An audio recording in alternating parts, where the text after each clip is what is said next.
Consequences that I've given my kids who are 6, 4, and 2 in the past few days so that you have some examples of what it looks like to be a respectful parent. My 6-year-old was floofing around and took a really long time to get ready for bed, so she only had 5 minutes to read with me before she laid down instead of 20. That was the natural consequence of her spending her time dilly-dallying. My 4-year-old kept screaming in the bath, and I told him, hey, you've got to use a quiet voice if you're going to stay in the bath. He screamed again, so we got out of the bath, right? My 2-year-old ran away from me in a park, and so I told him the consequence was going to be that he had to hold my hand while we were there because I could no longer trust that he was going to stay safe near us. My kids kept getting up and down from the dinner table, running around, playing instead of sitting and eating. So I gave them one more reminder. If you want to eat your dinner, you have to be sitting at the table. They got up and ran again, and so I put their dinner away because they were showing me that they were no longer hungry.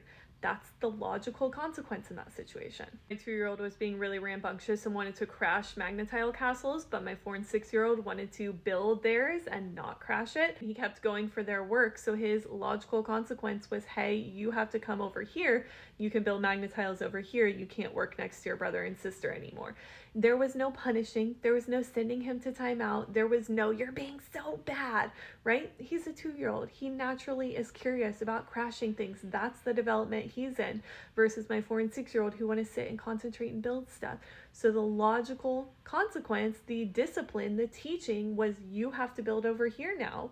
You can crash, you can do whatever you want, right? But you can't be there.